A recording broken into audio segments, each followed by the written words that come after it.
Buscamos la verdad siempre.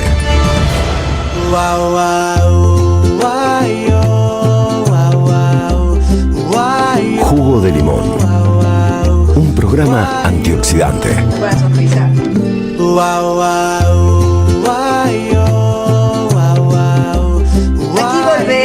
Aquí volvemos entre el guau guau y la lo. Y vamos a compartir un ratito con Lucía García Dickinson, el ratito de los jueves. ¿Cómo le va, Lu? Bueno, aquí estamos. Yo estoy muy contenta porque estamos festejando los 30 años de Hijos en un continuado. Se arrancó en Córdoba, ayer fue en la ciudad de Buenos Aires, bueno, pronto nosotros en La Plata. Hablamos con una militante de La Plata que debe ser compañera tuya. Sí, con Claudia Bellingeri. Sí. Y la verdad que, bueno, en estos tiempos tan siniestros, poner en perspectiva esta trayectoria de 30 años es una alegría, ¿no? Y reencontrarnos con esos orígenes de querer transformar todo, ¿no? Que me parece que un poco está bueno volver a pensar en esos términos la política también. Así que, bueno, eso, compartiendo un poco eso. Y hoy traje un tema que me parece muy importante en términos de políticas públicas de género, que por supuesto viene la buena noticia de la provincia de Buenos Aires, como no puede ser de otra manera, la única que mantiene en pie su Ministerio de Mujeres y Diversidad a cargo de Estela Díaz, y tiene que ver con una ley que se acaba de aprobar y se promulgó esta semana, la 15.520, que actualiza el funcionamiento del registro de deudores alimentarios. ¿Qué quiere decir esto? Que hasta este momento en la provincia de Buenos Aires, un progenitor que no cumplía con la cuota tenía que incumplir 3 veces con el pago para figurar en ese registro de deudores. Ahora, a partir de esta promulgación de la ley, la primera vez que incumple pasa a estar en el registro de deudores alimentarios. Pero además de esto, esta inscripción en este registro se amplía a los empleadores o acreedores que no cumplan con la intimación judicial que corresponde. Es decir, los hace solidarios en ese incumplimiento. Uh-huh. Y bueno, las sanciones, digamos, que se profundizan y se incorpora la presentación del certificado de libre deuda a todos los que vayan a ser funcionarios en el Estado provincial y en el Poder Judicial de la provincia, con lo cual, bueno, empieza a ser una medida mucho más concreta y de impacto real, ¿no? Que es lo que necesitamos, porque a veces las leyes, las declaraciones quedan en buenas intenciones, pero a la hora de materializar esos derechos, las mujeres, lo sabemos de memoria, ir a la justicia es empezar un recorrido largo y tedioso que no siempre termina dándonos la razón ni resolviendo los problemas que tenemos, ¿no? Y además necesitas plata para ir a la justicia, porque para presentarte a reclamar una cuota alimentaria necesitas una abogada que te patrocine, un abogado, y necesitas pagarle, ¿no? Claro. Ahora te pregunto, Lu, ahora seguimos contando lo del acto, que fue un acto muy importante. ¿Cuándo fue el acto en La Plata? El acto fue el día martes. Muy importante, sí. Importante, fue un acto con muchísimas presencias muy importantes. Exacto. Sí, pero yo quería preguntar, en esta época de crisis, con tantos despidos, ¿qué pasa cuando un padre no es moroso, pero deja de pagar porque deja de percibir salario? Bueno, en ese caso hay mecanismos judiciales por los cuales ese reclamo puede ir hacia los abuelos de ese niño o niña, y bueno, y si no, se empieza a generar una deuda que será pagada cuando eso sea posible, ¿no? La realidad es que lo que sucede, lo que viene sucediendo históricamente es que los padres que no tienen los recursos,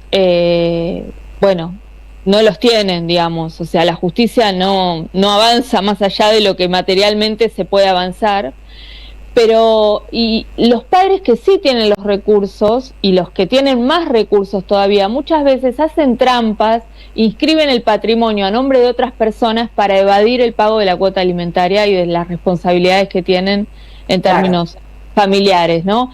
Así que la verdad es que Es cierto esto que vos decís, en esta situación hay que pensar en esa dimensión, pero bueno, también muchas veces las despedidas son las mujeres y sin embargo tienen que sostener la vida de esos hijos y de esas hijas a como dé lugar también, ¿no? Entonces, bueno, es una situación realmente muy compleja y cuantas más herramientas tengan las mujeres para conseguir repartir esa carga, ¿no? Porque además está la otra dimensión que es la carga del tiempo de cuidado, claro, que permite trabajar tampoco, o no.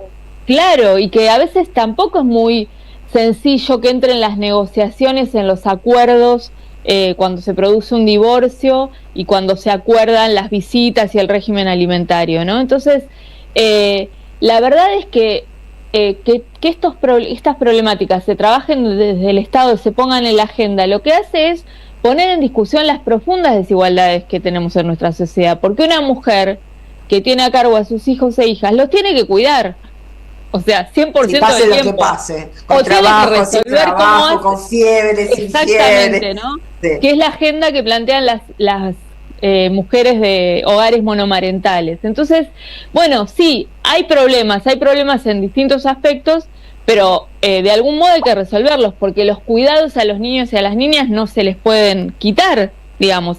La alimentación, el costo económico que tiene alimentar y sustentar a los hijos y a las hijas, hay que pagarlo, ¿no? Claro. O sea, esas vidas hay que cuidarlas, esa protección hay que darla. Entonces, bueno, ¿cómo eso se hace en condiciones de más igualdad?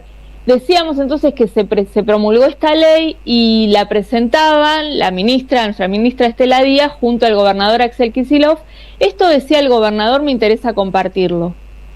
El inicio de todo esto es un informe que es precursor y que cuantifica una cuestión de la que todos tenemos noticia, todos conocemos, el problema del incumplimiento de las cuotas o las obligaciones alimentarias de los progenitores varones, que es una especie de mal endémico, ¿no? Está muy difundido, muy expandido, pero no se habían hecho, con la gravedad que tiene, suficientes estudios, por lo menos no desde una perspectiva del problema gubernamental, suficientes estudios sobre la magnitud, sobre la profundidad, sobre las características de este problema, y tampoco se había avanzado con números que permiten mostrar una situación que es muy, muy grave, muy tremenda, ¿no?, para quien la vive, y que sin embargo deja de ser política de Estado cuando no se sabe, cuando opera a manera de rumor, de disconformidad y de malestar, pero no está objetivado, ¿no?, en un trabajo serio. Así que el punto de partida de esto es el informe sobre incumplimiento de las obligaciones alimentarias. Tenemos un problema, que es que el estudio nos dio que 7 de cada 10 mujeres no reciben los aportes del progenitor de sus hijos e hijas. O sea, no cumplen, incumplen. Tienen que hacerlo, está consagrado legalmente, es decir, es una obligación legal y no se cumple. Entonces uno, desde la perspectiva del gobierno, puede denunciar esta situación, puede quejarse, puede exhibirla, puede tratar de generar una suerte de censura social, puede sensibilizar sobre el tema, pero creo que un número de esta envergadura, 7 de cada 10, la envergadura que tiene el problema y sus consecuencias, la verdad que nos obligaba a actuar de alguna manera. 7 de cada 10 no pagan. 7 de cada 10, exactamente. Ese informe se realizó en el año 2023 en la provincia de Buenos Aires. Eso parece ser más resultado cultural que económico, ¿no? 7 de cada 10. Exactamente, porque además te digo, los números son del 2023, antes de esta ola de despidos y de este último ajuste. Entonces, ahí lo que se pone en evidencia es este mandato donde las mujeres no tenemos cómo evadir ciertas responsabilidades y bueno, y los varones van viendo, ¿no? Y es un número muy importante. Interesante esta perspectiva que plantea Axel de que si el Estado no cuantifica, no investiga, no indaga sobre ese problema, no hay política pública entonces. Ah, claro. ¿No? Que el primer paso es entonces conocer cuál es la problemática, que pase del estado de rumor al estado de la estadística, ¿no? Y a partir de ahí pensar cuáles son las herramientas para abordar ese problema. Esta ley, la del registro, es en realidad una segunda instancia porque hay una ley anterior, la 15.513, que se aprobó en diciembre del 2024, que simplifica todos los procedimientos legales para acceder a la cuota alimentaria. Por ejemplo, un detalle, se puede notificar al deudor por WhatsApp, no ya al domicilio, por escrito, ¿no? Que muchas veces también eso era un obstáculo porque no declaraban el domicilio real. Entonces, una vez que se lo localiza a través del WhatsApp, ya se asume que está notificado de la citación o de la deuda que tiene.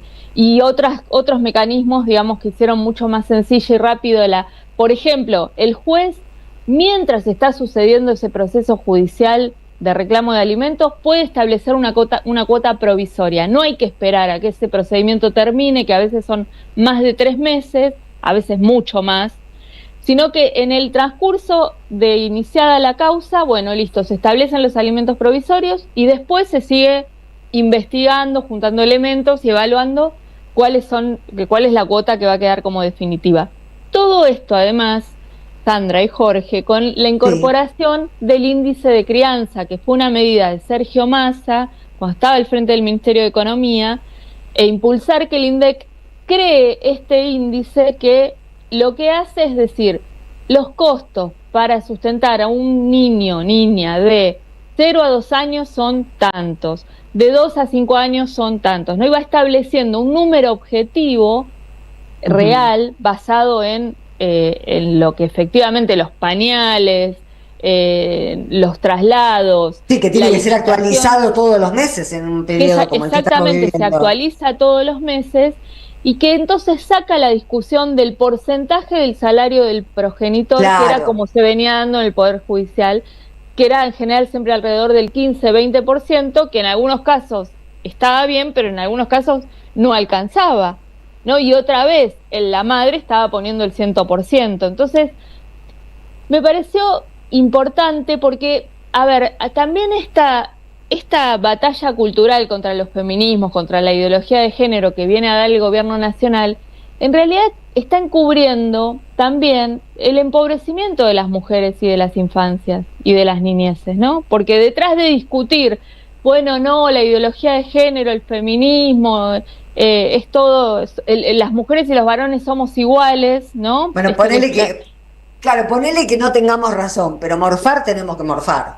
Exactamente. Claro. Y a ver, el último informe de UNICEF del 2024 dice que los hogares en los que las que están a cargo son mujeres son el 65% pobres. Los hogares con jefatura de hogar de varones son el 58,5%, los hogares pobres.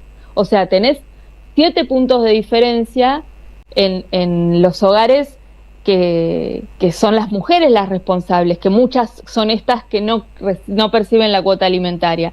Entonces, estamos hablando de un problema que es un problema social, económico y también político, ¿no?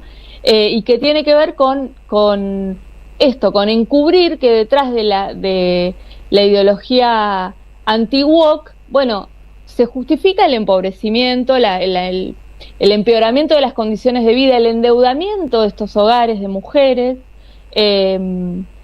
y bueno, y todas las dificultades económicas que tenemos que enfrentar, en general los sectores trabajadores, pero con este cruce de la perspectiva de género que hace una brecha que no logramos reducir, y que es indispensable. Si el Estado no es el que aborda estas cuestiones, no se van a modificar, no lo aborda nadie. No lo aborda nadie. Bueno, una buena noticia que viene de la provincia de Buenos Aires. Gracias, Lucía. A ustedes, un abrazo. Hasta el jueves, un abrazo grande. Abrazo. Estuvimos con un acto encabezado por el gobernador.